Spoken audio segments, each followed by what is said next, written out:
Bonjour à toi qui nous reçois aujourd'hui. J'espère que tu te portes très bien, que ta semaine l'a été. Je commence d'abord par te souhaiter un bon début de mois de mai. Te souhaitons plein de bonnes choses durant ce mois. Aujourd'hui, je voudrais t'entretenir sur l'environnement de ton enfant à travers le thème suivant. Tu dois faire attention à l'environnement de ton enfant. Pourquoi le choix de ce thème? Parce que la semaine passée, notre environnement scolaire a été très mouvementé, secoué par de multiples scènes de violence, dont j'ai pris le soin de recenser quelques-unes. Un élève du lycée bilingue de Njombe coupe le bras de son camarade à l'aide d'une machette. Un autre poignarde son camarade à l'aide d'un couteau. Un surveillant général du lycée de Baou échappe à un verdict populaire parce que accusé de viol sur une élève de seconde. Un élève blesse son camarade avec un tesson de bouteille au collège Safety. La question qui suscite mon attention est la suivante. Pourquoi nos jeunes deviennent si violents? Je voudrais d'abord te signaler à toi qui m'écoutes que la violence en milieu scolaire ne date pas d'aujourd'hui. Je me rappelle déjà à mon époque qui date d'environ 10 ans en arrière. Nous assistions déjà à des scènes de violence. À titre illustratif, je me rappelle de cette scène-là où en plein cours de maths, quand je faisais la classe de seconde, un élève de la classe voisine qui avait déjà été exclu a fait éruption dans notre salle de classe en civil pour venir brutaliser un élève de la dite salle. Ça, tu vois également donc que la violence en milieu scolaire ne date pas d'aujourd'hui. Mais quelle est peut-être la différence avec l'époque passée et celle d'aujourd'hui? Déjà, quand les enfants de cette époque posaient un acte violent ou bien étaient violents, c'était dans le but de se défendre, question de ne pas montrer leur faiblesse parmi leurs camarades, ou leur but était de se faire justice à leur manière, chose qui n'est plus forcément le cas de nos jours. Et la question dont je te pose ce jour, c'est quel environnement actuel de notre société? Ces dernières années, qu'est-ce qui anime les débats? Nous avons la guerre, nous avons les détournements de fonds publics, nous avons la prostitution. Pour ne citer que ces trois fléaux-là.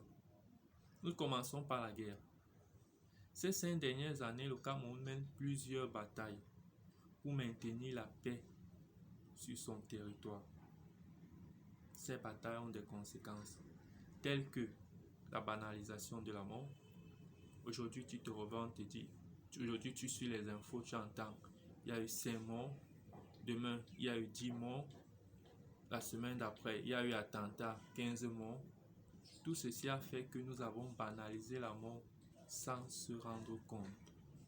Nous avons également la dignité de l'homme. L'homme a perdu sa dignité.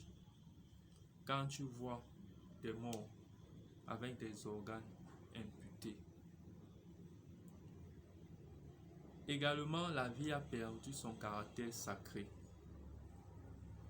Chacun de nous a eu au moins déjà, depuis le début de ces événements, observé des vidéos où quelqu'un subit la torture avant soit d'être tué ou emprisonné. Deuxième point, c'est les détournements de fonds.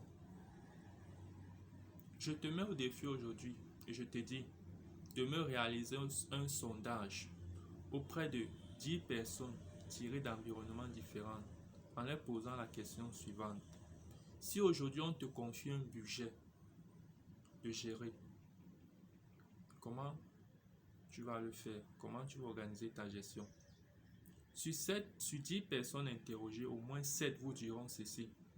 Je retire d'abord ma quote-part.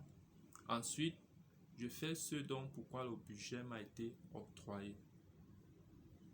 Nous avons ensuite la prostitution, qui également ne date pas d'aujourd'hui, mais ces dernières années a pris des proportions énormes. À cause du boom apporté par Internet, via tous les différents réseaux que cela a pu créer, engendrer aujourd'hui, ce qui fait que dans ce flux, on retrouve de nos jours plusieurs catégories d'individus. Nous avons les enfants, les personnes adultes et les parents.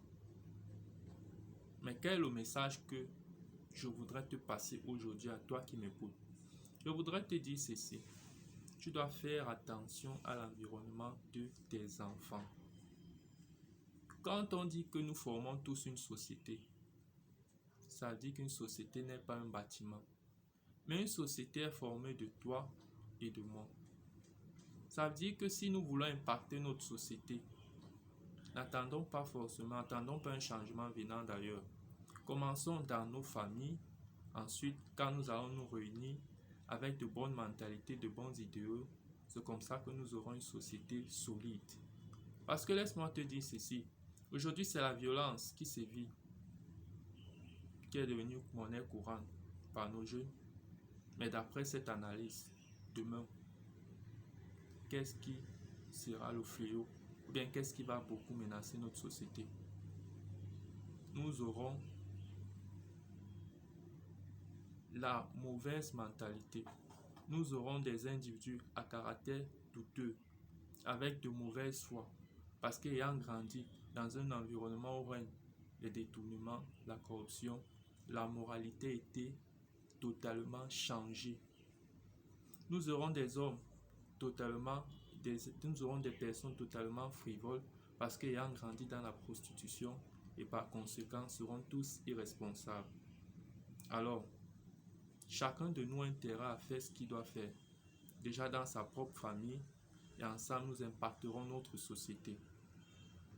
Je te remercie de m'avoir suivi ce jour. Je te dis de partager cette vidéo pour qu'ensemble cela ait un écho et que nous puissions avoir de l'impact sur notre éducation. Et je te dis également de ne pas oublier de liker notre page Facebook Excellence Plus, YouTube Excellence Éduc, et de t'abonner également, de nous laisser un commentaire. Merci.